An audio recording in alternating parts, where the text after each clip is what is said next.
నమస్కారం వార్తలకు స్వాగతం నా పేరు రవి ముందుగా వార్తల్లోని ముఖ్యాంశాలు ఆపరేషన్ సింధూర్తో ఉగ్రవాదంపై భారత్ వైఖరిని ప్రపంచానికి చాటి చెప్పామన్న ప్రధాని దేశ ప్రయోజనాల కోసం కఠిన చర్యలకు వెనకాడబోమని స్పష్టీకరణ రాష్ట్ర వ్యాప్తంగా రైతు భరోసా విజయోత్సవ సభలు ప్రజాప్రభుత్వంలో రైతులకే తొలి ప్రాధాన్యత ఇస్తామన్న ముఖ్యమంత్రి బనగచర్లపై అధికార ప్రతిపక్షాల మధ్య మాటల యుద్ధం ప్రాజెక్టుపై ప్రభుత్వ పెద్దలకు అవగాహన లేదన్న హరీష్ రావు అసెంబ్లీలో చర్చకు రావాలంటూ కేసీఆర్కు సవాల్ విసిరిన సీఎం రాష్ట్రంలో పార్టీ బలోపేతానికి బూత్ గ్రామ మండల స్థాయిలో కమిటీలు ఏర్పాటు చేయాలన్న సీఎం రాబోయే రోజుల్లో డీలిమిటేషన్ మహిళా రిజర్వేషన్ జమిలీ ఎన్నికల వంటి సవాళ్లకు సిద్ధంగా ఉండాలని సూచన ఆటో సెటిల్మెంట్ పరిధిని సవరించిన ఈపీఎఫ్ఓ ₹1,00,000 నుంచి ₹5,00,000 పెంచుతూ నిర్ణయం అత్యవసర సమయాల్లో క్లెయిమ్స్ చేసేవారికి లబ్ధి చేకూరుతుందన్న మన్సుఖ్ మాండవీయ కాల్పుల విరమణ తర్వాత కూడా ఇరాన్ ఇజ్రాయెల్ పరస్పర దాడులు ఇరు దేశాల వైఖరిపై ట్రంప్ సీరియస్ వెనక్కి తగ్గిన ఇజ్రాయెల్ ఫలితం దిశగా అండర్సన్ టెండూల్కర్ తొలి టెస్ట్ టీమిండియా బౌలర్లను ధాటిగా ఎదుర్కొంటున్న ఇంగ్లాండ్ ఇక వివరాలు ఉగ్రవాదంపై భారత్ అనుసరిస్తున్న కఠిన విధానాన్ని ఆపరేషన్ సింధూర్ ప్రపంచానికి స్పష్టం చేసిందని ప్రధానమంత్రి నరేంద్ర మోదీ అన్నారు దేశ ప్రయోజనాల కోసం తమ ప్రభుత్వం ఖచ్చితంగా తగిన చర్యలు తీసుకుంటుందని స్పష్టం చేశారు ప్రముఖ ఆధ్యాత్మికవేత్త నారాయణ గురు మహాత్మా గాంధీల చారిత్రాత్మక సంభాషణ శతవార్షికోత్సవంలో పాల్గొని ప్రసంగించారు 1925 మార్చి 12న కేరళలోని శివగిరి మఠ్లో శ్రీ నారాయణ గురు మహాత్మా గాంధీలు కలుసుకుని సంభాషణ జరిపిన క్షణాలు చారిత్రాత్మకమని ఎలాంటి వివక్షతలు లేని బలమైన భారతదేశాన్ని కోరుకున్న గౌరవనీయులైన వ్యక్తుల ఆదర్శాలను సాకారం చేసేందుకే తమ ప్రభుత్వం పనిచేస్తోందన్నారు పెహల్గాం ఘటన అనంతర పరిణామాల గురించి పీఎం మాట్లాడుతూ భారత్పై దాడికి పాల్పడితే పరిణామాలు ఎలా ఉంటాయో ఆపరేషన్ సింధూర్తో చాటి చెప్పామన్నారు మోదీ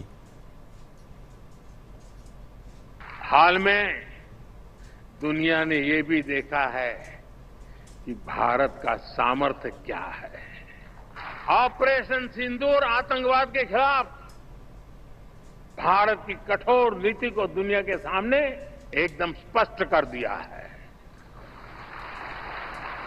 हमने दिखा दिया है कि भारतीयों का खून बहाने वाले आतंकियों के लिए कोई भी ठिकाना सुरक्षित नहीं है साथियों आज का भारत देश हित में जो भी हो सकता है और जो भी सही है उसके हिसाब से कदम उठाता है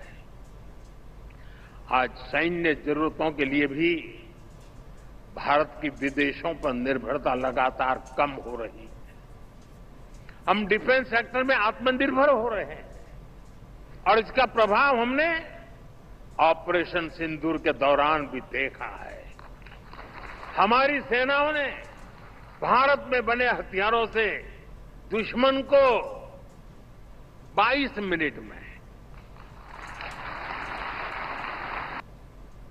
ఖరీఫ్ సీజన్కు సంబంధించి రైతు భరోసా నిధుల విడుదల పూర్తయిన నేపథ్యంలో రాష్ట్ర వ్యాప్తంగా రైతు భరోసా విజయోత్సవ సభలు ఘనంగా నిర్వహిస్తున్నారు అన్ని మండల కేంద్రాల్లో స్థానిక కాంగ్రెస్ పార్టీ నేతలు పార్టీ కార్యకర్తలు రైతులు పెద్ద ఎత్తున పాల్గొంటున్నారు ఇక హైదరాబాద్లోని సచివాలయం వద్ద రైతు నేస్తం పేరుతో నిర్వహించిన రైతు భరోసా విజయోత్సవ సభలో ముఖ్యమంత్రి రేవంత్ రెడ్డి ఉప ముఖ్యమంత్రి బల్లు విక్రమార్క మంత్రులు పాల్గొన్నారు ఈ సందర్భంగా మంత్రి తుమ్మల నాగేశ్వరరావు మాట్లాడుతూ ఖరీఫ్ సీజన్కు సంబంధించి 9 రోజుల్లోనే 9,000 కోట్ల రూపాయలు రైతు భరోసా నిధులను రైతుల ఖాతాల్లో జమ చేశామన్నారు ముఖ్యమంత్రి రేవంత్ రెడ్డి మాట్లాడుతూ రైతులకు ఇచ్చిన హామీని నెరవేర్చామని రైతు భరోసాను విజయవంతంగా పూర్తి చేశామన్నారు సన్నబడ్లకు బోనస్ ఇస్తామని ప్రకటించి 48 గంటల్లోనే రైతుల ఖాతాల్లో బోనస్ నిధులను జమ చేశామన్నారు రైతులకు ఉచిత విద్యుత్ ఇచ్చి వ్యవసాయాన్ని పండగగా మార్చింది కాంగ్రెస్ పార్టీయేనన్న సీఎం రేవంత్ రెడ్డి రైతుల తర్వాత మహిళలు యువతకే తమ ప్రభుత్వం ప్రాధాన్యత ఇస్తోందన్నారు అన్న కష్టాలున్నా మనం పంట కాలానికి వేయాలి రైతు ఇత్తనం పెట్టుకునే రోజుకి ఆయన జేబులో డబ్బులు ఉండాలి నాటేసే ముందే నువ్వు డబ్బులు ఇవ్వాలని చెప్పి భట్టి గారి మీద ఒత్తిడి తీసుకొచ్చి ప్రభుత్వంలో ఉన్నటువంటి మంత్రుల యొక్క సహాయ సహకారాలతోటి ఈనాడు ఒకే ఒక్క వారంలో ఏ చరిత్రలో లేదు. గత 3 నెలలు 4 నెలలు వేసినటువంటి రైతు భరోసా ఆ రోజు విశ్వవిద్యాలయం నుంచి మేము ప్రకటించాం. 9,000 కోట్లు ఈ రోజు రైతుల ఖాతాల్లో సుమారు 70 లక్షల మంది రైతుల జేబుల్లో ఇందాక సుల్తానియా గారు స్విచ్ ఆన్ చేసి ఇక్కడికి వచ్చారు అని చెప్పి కూడా మీకు ఈ సందర్భంగా మనం చేస్తాం. మన ప్రజాప్రభుత్వం అధికారంలోకి వచ్చిన వెంబడే రైతాంగానికి ఒక్క మాట చెప్పినాం, మీరు వరి పండించండి, చివరి గింజ వరకు కొంటాం, కొనడమే కాదు కనీస మద్దతు ధర ఇవ్వడమే కాదు, సన్న ఒట్లు పండించండి, 500 రూపాయల బోనస్ ఇచ్చి మీరు పండించిన పంటను మేము కొంటామని తెలంగాణ రైతాంగానికి మాట ఇచ్చినాం. మా మాట నమ్మి, మా మీద విశ్వాసం ఉంచి, మా మీద పూర్తి నమ్మకంతో పోయిన సంవత్సరం ఈ దేశంలోనే వరి పండించడంలో మొట్టమొదటి స్థానాన్ని తెలంగాణ రాష్ట్రం సాధించింది. 2,80,00,000 మెట్రిక్ టన్నుల వడ్లను ఉత్పత్తి చేసి దేశంలోనే మొదటి స్థానంలో నిలబడ్డ తెలంగాణ రాష్ట్రం సన్న వడ్లకు 500 రూపాయల బోనస్ ఇవ్వడమే కాదు, మీరు పండించిన పంట వడ్లకు 48 గంటల్లోనే మీ ఖాతాలో నగదు బదిలీ చేసినాం. తెలంగాణలో కాంగ్రెస్ పార్టీ మరోసారి అధికారంలోకి వచ్చేలా పనిచేయాలని పార్టీ శ్రేణులకు ముఖ్యమంత్రి రేవంత్ రెడ్డి పిలుపునిచ్చారు. హైదరాబాద్లోని గాంధీ భవన్లో జరిగిన పీసీసీ రాజకీయ వ్యవహారాల కమిటీ సమావేశంలో సీఎం మాట్లాడారు. రాబోయే రోజుల్లో అనేక సవాళ్లు ఎదుర్కోబోతున్నామని, డీలిమిటేషన్, మహిళా రిజర్వేషన్, జమినీ ఎన్నికల వంటి అనేక సవాళ్లకు పార్టీ నేతలు సిద్ధంగా ఉండాలని సీఎం సూచించారు.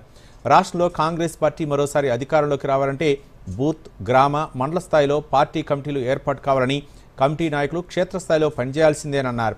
పార్టీ కష్టకాలంలో ఉన్నప్పుడు పనిచేసిన వారికి పదవులు ఇచ్చామని, పనిచేస్తేనే పదవులు వస్తాయన్నారు. తాను కూడా గ్రామాల్లోకి వెళ్తానని, పార్టీలోని ప్రతి ఒక్కరూ లక్ష్యాలు నిర్దేశించుకుని పనిచేయాలని సీఎం రేవంత్ రెడ్డి సూచించారు. నిర్మాణంలో, పార్టీని బలోపేతం చేయడంలో, సంక్షేమ పథకాలను ప్రజల దగ్గరికి తీసుకెళ్లడంలో, సంక్షేమ పథకాలు అందని ప్రజలకు ఆ పథకాలను అందుబాటులోకి తీసుకొచ్చి వాళ్ళ తరఫున ప్రభుత్వంతో సమన్వయం చేయడంలో మీరందరూ బాధ్యత తీసుకోవాల్సిన అవసరం ఉన్నది.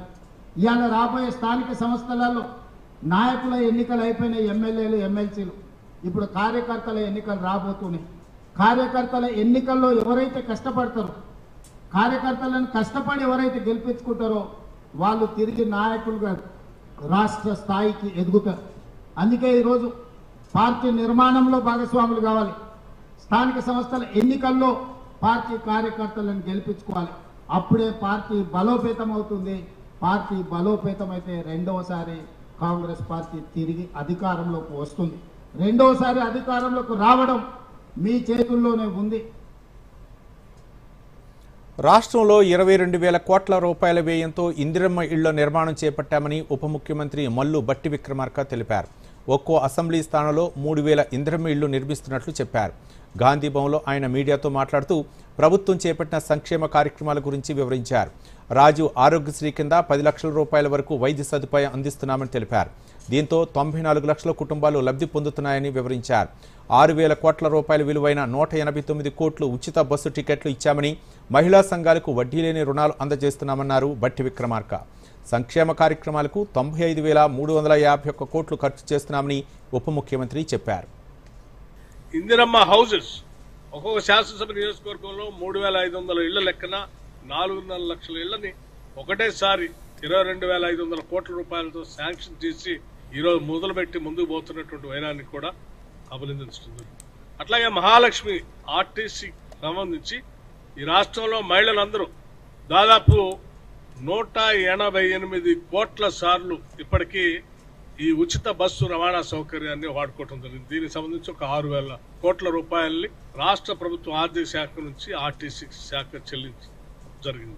అట్లాగే గృహ జ్యోతి పథకం కింద 200 యూనిట్లకు సంబంధించి ఉచితంగా ఇచ్చే కరెంటు దాదాపు రాష్ట్రంలో 51 lakh మీటర్ హోల్డర్స్ అంటే ఫ్యామిలీస్ ఇవాళ లబ్ధి పొందుతా ఉన్నారు. తెలంగాణలో స్థానిక సంస్థల ఎన్నికల నిర్వహణపై హైకోర్టు రేపు తుది తీర్పు వెల్లడించనుంది. 2024 జనవరి 31వ తేదీతో తెలంగాణలో సర్పంచ్ల పదవీకాలం ముగిసిన ఎన్నికలు జరపడం లేదని నల్లగొండ, నిర్మల్, జనగాం, కరీంనగర్ జిల్లాకు చెందిన పలువురు హైకోర్టులో దాఖలు చేసిన పిటిషన్లపై సోమవారం విచారణ చేపట్టిన హైకోర్టు స్థానిక సంస్థల ఎన్నికలను ఎప్పుడు నిర్వహిస్తారని రాష్ట్ర ప్రభుత్వాన్ని హైకోర్టు ప్రశ్నించింది. ఏడాదిన్నర కాలంగా ఏం చేస్తున్నారని ప్రశ్నించిన ధర్మాసనం గత డిసెంబర్లో 2 నెలల్లోగా ఎలక్షన్స్ నిర్వహిస్తామని చెప్పి ఎందుకు అమలు చేయలేదని ప్రశ్నించింది. దీనిపై వివరణ ఇవ్వాలని కోరుతూ బుధవారానికి వాయిదా వేసింది. రాష్ట్ర ప్రభుత్వ వివరణ అనంతరం తుది తీర్పునివ్వనుంది. కాగా రాష్ట్రంలోని 566 జడ్పీటీసీ, ఎంపీపీ స్థానాలకు ఎన్నికలు నిర్వహించేందుకు పంచాయతీరాజ్ శాఖ తుది జాబితా ఖరారు చేసింది. 2019లో 32 జిల్లా పరిషత్ చైర్మన్లు, 539 జడ్పీటీసీ, ఎంపీపీ స్థానాలకు ఎన్నికలు నిర్వహించగా ఈసారి 31 జిల్లా పరిషత్, 566 జడ్పీటీసీ, ఎంపీపీ స్థానాలకు ఎలక్షన్లు జరగనున్నాయి. ఆంధ్రప్రదేశ్ ప్రభుత్వం చేపడుతున్న గోదావరి బనకచర్ల ప్రాజెక్టుపై ప్రభుత్వ పెద్దలెవరికీ కనీస అవగాహన లేదని బీఆర్ఎస్ సీనియర్ నేత మాజీ మంత్రి హరీష్ రావు మరోసారి విమర్శించారు. హైదరాబాద్లో మీడియాతో మాట్లాడుతూ బనకచర్లపై చర్చకు సీఎం రేవంత్ రెడ్డి వచ్చినా, ఉత్తమ్ కుమార్ రెడ్డి వచ్చినా తాను సిద్ధమని ప్రకటించారు. రైతు భరోసా విజయోత్సవాలపైన తీవ్ర విమర్శలు గుప్పించారు. రైతుల్ని కష్టాల పాలు చేసి సంబరాలు చేసుకునే నైతికత రేవంత్ రెడ్డి ప్రభుత్వానికి లేదన్నారు. 15,000 రూపాయలు ఇస్తామని 12,000 ఇస్తూ రైతుల్ని మోసం చేస్తున్నారని విమర్శించారు. బీఆర్ఎస్ ప్రభుత్వ హయాంలో 11 సార్లు రైతు బంధు కింద 80,000 కోట్ల రూపాయలు ఇచ్చామని ఏనాడు తాము ఉత్సవాలు జరపలేదన్నారు. రైతులకు పంట పెట్టుబడి సాయం నిజాయితీగా ఇవ్వాలని నిర్ణయించి ఇచ్చేశామని తెలిపారు. కరోనా కష్టకాలంలో ఎమ్మెల్యేలు, ఎంపీల జీతాలను కూడా ఇవ్వకుండా ఆపినా ఏనాడు రైతుల ఖాతాల్లో రైతు బంధు నిధులు జమ చేయడం మాత్రం ఆపలేదన్నారు. తాము ప్రవేశపెట్టిన రైతు బంధు దేశానికే ఆదర్శంగా నిలిచిందని, నేడు కొన్ని రాష్ట్రాల్లో ఇదే పథకం అమలు కావడానికి కేసీఆరే కారణమన్నారు హరీష్ రావు. బనకచర్ల ప్రాజెక్టుతో గోదావరి నీళ్లను తరలించి తెలంగాణను ఎడారిగా మార్చే ప్రయత్నం జరుగుతోందని మాజీ మంత్రి ఎమ్మెల్యే జగదీష్ రెడ్డి ఆరోపించారు. తెలంగాణ భవన్లో ఆయన మీడియాతో మాట్లాడుతూ గోదావరి బనకచర్ల ప్రాజెక్టును రాష్ట్ర ప్రభుత్వం పెద్దగా పట్టించుకోవటం లేదన్నారు.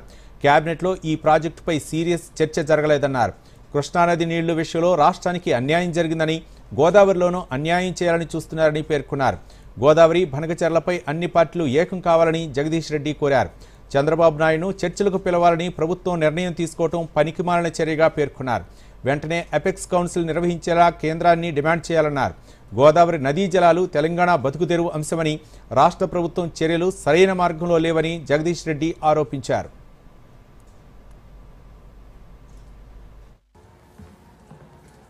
ఫారెక్స్ ట్రేడింగ్ ఇప్పుడా? ఒక ట్రేడ్కే 6 ఇరుక్కున్నావ్. ప్రసిద్ధ్ ముందు సేఫ్టీ, లేకపోతే క్లీన్ బోల్డ్. అనాథరైజ్ ప్లాట్ఫామ్స్ లో ఫారెక్స్ ట్రేడింగ్ అంటే నష్టం, మోసం, ఇంకా చట్టబద్ధ చర్యల భయం. అంటే నష్టాల హ్యాట్రిక్. అందుకే ఆర్బీఐ వెబ్సైట్ కి వెళ్లి ఆథరైజ్డ్ లిస్టింగ్ చూడండి. ఆర్బీఐ అంటోంది, విషయాలు తెలుసుకోండి, జాగరూకంగా ఉండండి. వార్తలకు పునఃస్వాగతం. బనకచర్ల ప్రాజెక్టుపై ఆంధ్రప్రదేశ్ ముఖ్యమంత్రి చంద్రబాబు నాయుడు మరోసారి కీలక వ్యాఖ్యలు చేశారు. సచివాలయం వేదికగా నిర్వహించిన ఓ సమావేశంలో చంద్రబాబు మాట్లాడుతూ పోలవరం, బనకచర్లపై తెలంగాణ నేతలంతా ఏకమై మాట్లాడుతున్నారని, ఏపీ నేతలు కూడా వాదనలు బలంగా వినిపించాలన్నారు. తెలంగాణలో అనుమతి లేని ప్రాజెక్టులు ఎన్నో కడుతున్నారని, వాడుకోగా మిగిలిన నీళ్లే ఏపీ వాడుకుంటోందన్నారు. ఈ విషయాన్ని 2 రాష్ట్రాల ప్రజలకు అర్థమయ్యేలా వివరించాలని సూచించారు. బనకచర్ల అంశాన్ని తెలంగాణ నేతలు రాజకీయం చేస్తున్నారని, దానికి ముందే ప్రజలకు అర్థమయ్యే రీతిలో వివరించాల్సిన బాధ్యత ఆంధ్రప్రదేశ్ నేతలపై ఉందన్నారు చంద్రబాబు. ఫోన్ ట్యాపింగ్ వ్యవహారంలో BJP MP Etela Rajender SIT విచారణకు హాజరయ్యారు. విచారణ అనంతరం ఈటెల మీడియాతో మాట్లాడారు. ఫోన్ ట్యాపింగ్ చేయడం వ్యక్తి స్వేచ్ఛకు భంగం కలిగించడమే అన్నారు. హుజూరాబాద్ ఉప ఎన్నిక సమయంలో తన ఫోన్ ట్యాప్ చేశారని అన్నారు. తన ఫోన్ అనేకసార్లు ట్యాపింగ్ గురైందని చెప్పారు. నాయకుల ఫోన్లు మాత్రమే కాకుండా వారి గన్మెన్ల ఫోన్లు కూడా ట్యాప్ చేశారన్నారు. 2018లో తాను ప్రభుత్వంలో ఉన్నప్పుడే తనను ఓడించే ప్రయత్నం జరిగిందన్నారు. 2021లో హుజూరాబాద్ బై ఎలక్షన్ సమయంలో తాను ఏ కార్యకర్తతో మాట్లాడితే వాళ్ళ ఇంటికి వెళ్లి పదవులు, డబ్బులు ఆశ చూపి ఓడించే ప్రయత్నం చేశారన్నారు. 2023లో గజ్వెల్లో, హుజూరాబాద్లో పోటీ చేసినప్పుడు తమ ఫోన్లు ట్యాప్ చేశారన్నారు. ఎస్ఐబి చీఫ్గా ప్రభాకర్ రావు నియామకం అక్రమమని చెప్పారు. బీఆర్ఎస్ ప్రభుత్వంలో జరిగిన అక్రమాలపై కమిటీలు వేసిన రాష్ట్ర ప్రభుత్వం ఎందుకు చర్యలు తీసుకోవటం లేదని ఈటెల ప్రశ్నించారు. స్వేచ్ఛను హరించే అధికారం ఎవరికి లేదు. కేవలం యాంటీ సోషల్ ఎలిమెంట్స్, దేశ ద్రోహుల మీద, టెర్రరిస్టుల మీద, ప్రజల ప్రాణాలను హరించేటువంటి దుర్మార్గుల మీద, వాళ్ళ మీద కాకుండా ప్రతిపక్ష పార్టీల నాయకుల మీద, నాయకుల కుటుంబ సభ్యుల మీద, చివరికి నాయకుల గన్మెన్ల మీద కూడా నిఘా పెట్టడమే కాకుండా, ఫోన్ ట్యాపింగ్ చేయడమే కాకుండా, నాలాంటి వాడు ఏ క్షణంలో ఎక్కడ ఉన్నాడు, ఎవరితో మాట్లాడుతున్నాడు, ఏం చేస్తున్నాడు, ఇట్లాంటి నిఘా ఇవాళ కొత్తగా పెట్టలే. 2018లో నేను హుజరాబాద్లో పోటీ చేసినాడు, నన్ను ఓడగొట్టాలని చెప్పి మొట్టమొదటి ప్రయత్నం జరిగింది. హైదరాబాద్ ప్రాంతీయ పాస్పోర్టు కార్యాలయానికి అరుదైన గుర్తింపు దక్కింది. 2024-25 సంవత్సరానికి సంస్కరణలు, ప్రజాసేవల పట్ల నిబద్ధత విభాగంలో Hyderabad regional passport office award సాధించింది. రాజధాని ఢిల్లీలో జరుగుతున్న ప్రాంతీయ పాస్పోర్ట్ అధికారుల సమావేశంలో భాగంగా విదేశాంగ శాఖ సహాయ మంత్రి పవిత్ర మార్గరెట్టా ఈ అవార్డును ప్రదానం చేశారు. హైదరాబాద్ పాస్పోర్ట్ అధికారిని జొన్నలగడ్డ స్నేహజ ఈ అవార్డు అందుకున్నారు. అంతేకాకుండా పాస్పోర్ట్ వెరిఫికేషన్లో ఉత్తమ సేవలు అందించినందుకు గాను తెలంగాణ పోలీసు విభాగాన్ని కూడా సత్కరించారు. తెలంగాణ పోలీసు తరపున ఇంటెలిజెన్స్ డీజీ బత్తుల శివధర్ రెడ్డి ఈ అవార్డు అందుకున్నారు. 2025-26 విద్యా సంవత్సరానికి నిర్వహించిన లాసెట్ పరీక్షా ఫలితాలు రేపు విడుదల కానున్నాయి. ఉన్నత విద్యా మండలి రేపు ఫలితాలను విడుదల చేయనుంది. 3 సంవత్సరాల ఎల్ఎల్బి కోర్సు, 5 సంవత్సరాల ఎల్ఎల్బి, ఎల్ఎల్ఎం కోర్సుల్లో ప్రవేశాలకు పరీక్షను ఈ నెల 6న నిర్వహించింది. తెలంగాణకు చెందిన రాకేష్ ఆర్నే మిస్టర్ ఇండియా 2025 టైటిల్ను గెలుచుకున్నారు. ఈ సందర్భంగా బషీర్బాగ్ ప్రెస్ క్లబ్లో ఏర్పాటు చేసిన విలేకరుల సమావేశంలో మాట్లాడారు. మహబూబ్ నగర్ జిల్లా నవపేట మండలం దర్పిల్లి గ్రామానికి చెందిన తన తల్లి ప్రోత్సాహం వల్లే తాను ఈ టైటిల్ గెలిచానన్నారు. నిరంతర కృషి, శ్రమ, కుటుంబం, మిత్రుల మద్దతుతో విజయం సాధించామని చెప్పారు. మిస్టర్ ఇండియా పోటీలకు ఫిట్నెస్, ఆత్మవిశ్వాసం, సోషల్లో అవగాహన, సన్నద్ధత అయ్యానని తెలిపారు. తన లక్ష్యం మిస్టర్ ఎలైట్ గ్లోబల్ పోటీలో భారత్ తరపున ప్రాతినిధ్యం వహించి టైటిల్ సాధించడమే లక్ష్యమన్నారు. సో ఆ ఉద్దేశంతోనే నేను 2020 సంవత్సరంలో మిస్టర్ ఇండియాలో పార్టిసిపేట్ చేశాను. అప్పుడు నేను మిస్టర్ రన్నర్ అప్ వచ్చాను అనమాట. 3 years నుంచి అద్భుతంగా కృషి చేసి ఈసారి మిస్ తెలంగాణ నుంచి మిస్టర్ ఇండియాకి సెలెక్ట్ అయ్యి గోవాలో జరిగిన 3 days బ్యాక్ అక్కడ మిస్టర్ ఇండియా టైటిల్గా అనౌన్స్ చేశారు. దాంతోపాటు నేను ఇండోనేషియాలో జరిగిపోయే మిస్టర్ గ్లోబల్ కాంపిటీషన్స్ కూడా సెలెక్ట్ అయ్యాను. నేను మా అమ్మయ్య నాన్న కోరిక ఉద్దేశంతో నేను ముందుకెళ్తున్నాను. రాబోయే రోజుల్లో మాకు రక్ష ఫౌండేషన్ ఉందన్నమాట. నా ప్రొఫైల్ అంతా చూసి బాగా నచ్చి ఓకే ఇదానికి మిస్టర్ ఇండియా ఇస్తే ఎలాగైనా సమాజం ఉపయోగపడతారనే ఉద్దేశంతోనే నేను మిస్టర్ ఇండియా డిక్లేర్ చేశారు. అదేవిధంగా నేను ఇండోనేషియాలో జరిగే మిస్టర్ గ్లోబల్ కూడా నేను సెలెక్ట్ చేశారు. రాబోయే రోజుల్లో మిస్టర్ ఇండియా గ్లోబల్లో పార్టిసిపేట్ చేసి అందులో కూడా గెలవాలని ఖచ్చితంగా ధీమాతో ఉన్నాను. అక్క జాబ్ దొరికింది. అరే వా, కంగ్రాచులేషన్స్. అయితే ఇప్పటిక బోలెడంత షాపింగ్. అవును, కొత్త మొబైల్, జీన్స్, జాకెట్. ఆకు రాకుమారా, సాలరీ కంటే ముందే ఖర్చులా? ఇన్స్టెంట్ లోన్ కూడా దొరుకుతుంది. ముందుగా బడ్జెట్ జమ చేయు, ఆ తర్వాతే ఖర్చులు. కానీ అక్క చూడు, సంపాదనలో ఒక వంతు ఎప్పుడూ పొదుపు చేసుకో, కానీ పార్టీ ఇవ్వకుండా తప్పించుకోలేవు నువ్వు. అక్క పార్టీ నాది, బడ్జెట్ నీది. ఆర్బీఐ చెబుతుంది, సరైన ఆర్థిక వ్యవహారమే మిమ్మల్ని కాపాడుతుంది. వార్తలకు పునఃస్వాగతం. ఎవరైనా మొబైల్ ఫోన్ పోగొట్టుకున్న వెంటనే అశ్రద్ధ చేయకుండా సమీప పోలీస్ స్టేషన్లో ఫిర్యాదు చేయాలని రాచకొండ సిపి సుధీర్ బాబు సూచించారు. రాచకొండ కమిషనరేట్ పరిధిలో గత 2 నెలలుగా దాదాపు 3.5 కోట్ల రూపాయల విలువైన 1130 మొబైల్ ఫోన్లు రికవరీ చేసినట్టు తెలిపారు.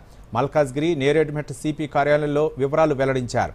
ఎల్బీ నగర్, మల్కాజ్గిరి, భువనగిరి జోన్ల పరిధిలో ఈ మొబైల్స్ను రికవరీ చేసినట్లు సిపి తెలిపారు.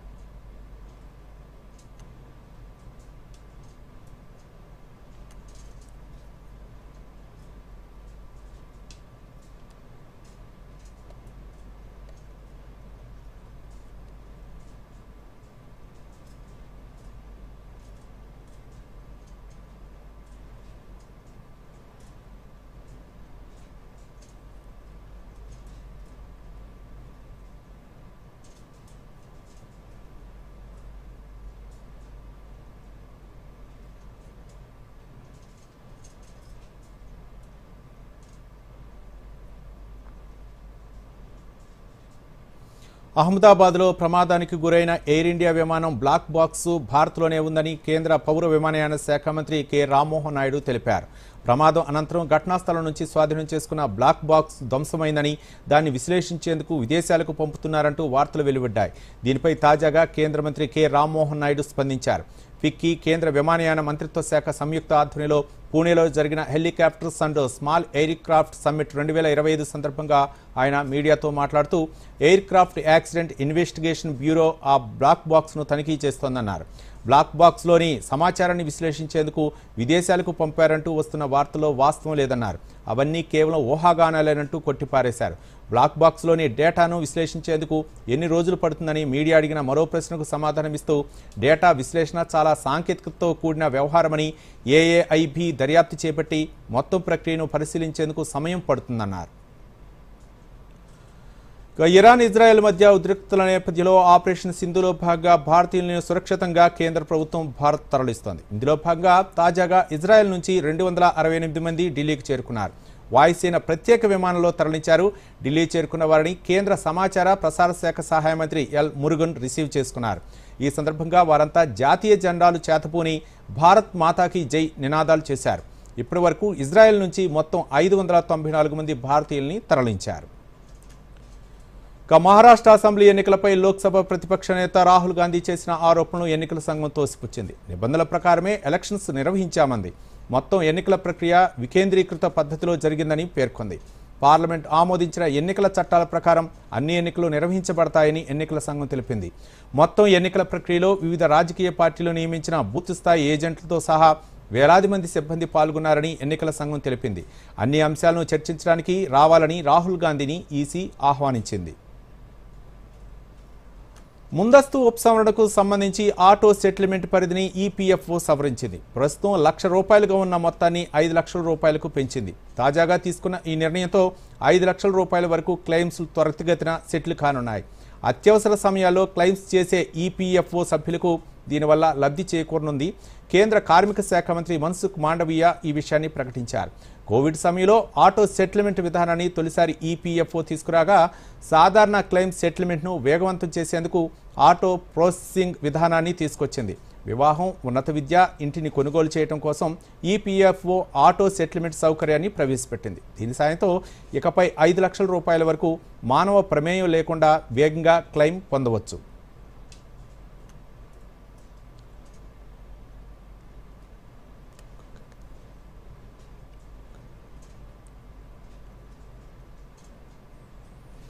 పౌర విమానయాన డైరెక్టరేట్ జనరల్ ఢిల్లీ, ముంబైతో సహా ప్రధాన విమానాశ్రయాలు సమగ్ర నిఘా నిర్వహించింది. దేశంలోని విమానయాన పర్యావరణ వ్యవస్థ అంతటా అనేక లోపాలను నిఘాలో గుర్తించారు.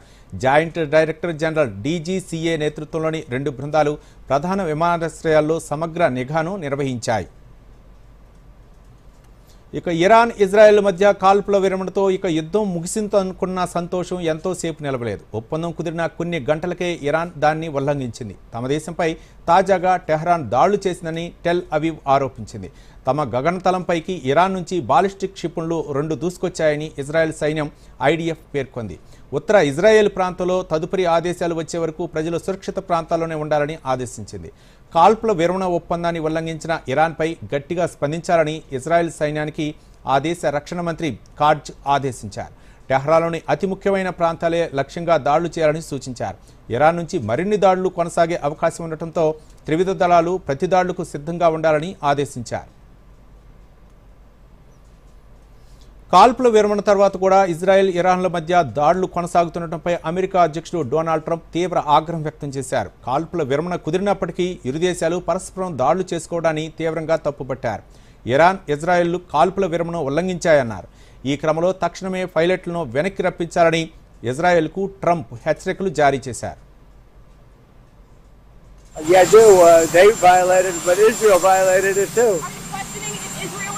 Israel, as soon as we made the deal, they came out and they dropped a load of bombs, the likes of which I've never seen before.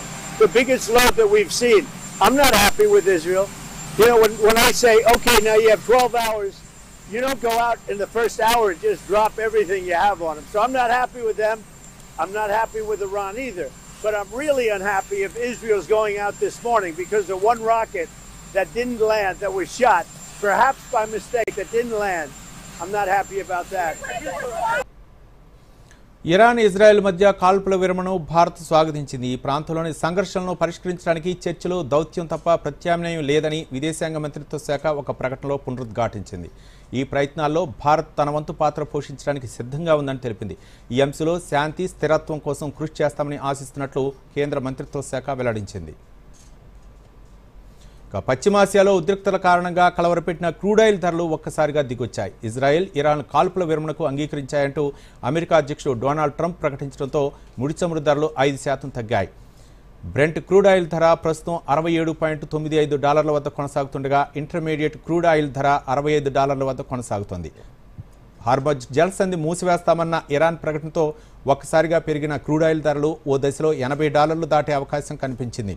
దీనివల్ల ప్రధానంగా దిగుమతులపై ఆధారపడే భారత్ లాంటి దేశాల్లో ద్రవ్యలోటు పెరగడంతో పాటు ద్రవ్యోల్బణం పెరుగుతుందన్న ఆందోళన వ్యక్తమయ్యాయి. ఈ నేపథ్యంలో ఇరు దేశాలు కాల్పుల విరమణకు అంగీకరించడం, ఇరాన్తో పాటు ఇజ్రాయెల్ కూడా ఈ విషయాన్ని ధృవీకరించడంతో క్రూడాయిల్ ధరలు తగ్గుముఖం పట్టాయి.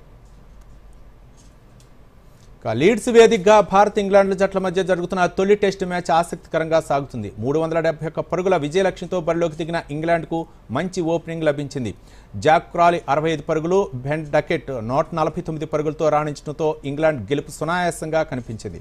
తొలి వికెట్కు 188 పరుగుల భాగస్వామ్యం లభించింది. అయితే జాక్ క్రాలీని అవుట్ చేస్తూ ప్రసిద్ధ్ కృష్ణ ఓపెనింగ్ భాగస్వామిని విడతీయడంతో ఆ తర్వాత కాసేపటికే శార్దుల్ ఠాకూర్ కూడా డకెట్ను పెవిలియన్కు పంపించారు. ఆ తర్వాత క్రీజులోకి వచ్చిన ఓలీ పోప్ను కూడా కేవలం 8 పరుగులకే ప్రసిద్ధ్ కృష్ణ అవుట్ చేశాడు. ఆ తర్వాత బ్యాటింగ్కు వచ్చిన హ్యారీ బ్రూక్ ఎదుర్కొన్న తొలి బంతికే అవుట్ అయి గోల్డెన్ డకౌట్గా వెనుదిరిగాడు. దీంతో స్ట్రోక్స్ రూట్ నిలకడగా ఆడుతూ స్కోర్ బోర్డును పెంచారు. దీంతో టీ బ్రేక్ సమయానికి ఇంగ్లాండ్ 4 వికెట్ల నష్టానికి 269 పరుగులు చేసింది.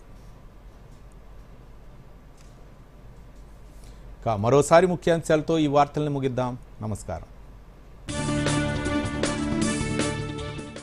ఆపరేషన్ సింధూర్తో ఉగ్రవాదంపై భారత్ వైఖరిని ప్రపంచానికి చాటి చెప్పామన్న ప్రధాని, దేశ ప్రయోజనాల కోసం కఠిన చర్యలకు వెనకాడబోమని స్పష్టీకరణ. రాష్ట్ర వ్యాప్తంగా రైతు భరోసా విజయోత్సవ సభలు, ప్రజాప్రభుత్వంలో రైతులకే తొలి ప్రాధాన్యత ఇస్తామన్న ముఖ్యమంత్రి. బనగచర్లపై అధికార ప్రతిపక్షాల మధ్య మాటల యుద్ధం, ప్రాజెక్టుపై ప్రభుత్వ పెద్దలకు అవగాహన లేదన్న హరీష్ రావు, అసెంబ్లీలో చర్చకు రావాలంటూ కేసీఆర్కు సవాల్ విసిరిన సీఎం. రాష్ట్రంలో పార్టీ బలోపేతానికి బూత్, గ్రామ, మండల స్థాయిలో కమిటీలు ఏర్పాటు చేయాలన్న సీఎం. రాబోయే రోజుల్లో డీలిమిటేషన్, మహిళా రిజర్వేషన్, జమిలీ ఎన్నికల వంటి సవాళ్లకు సిద్ధంగా ఉండాలని సూచన. ఆటో సెటిల్మెంట్ పరిధిని సవరించిన ఈపీఎఫ్ఓ ₹1,00,000 నుంచి ₹5,00,000 పెంచుతూ నిర్ణయం. అత్యవసర సమయాల్లో క్లెయిమ్స్ చేసేవారికి లబ్ధి చేకూరుతుందన్న మన్సుఖ్ మాండవీయ. కాల్పుల విరమణ తర్వాత కూడా ఇరాన్, ఇజ్రాయెల్ పరస్పర దాడులు, ఇరు దేశాల వైఖరిపై ట్రంప్ సీరియస్, వెనక్కి తగ్గిన ఇజ్రాయెల్. ఫలితం దిశగా అండర్సన్, టెండూల్కర్ తొలి టెస్ట్.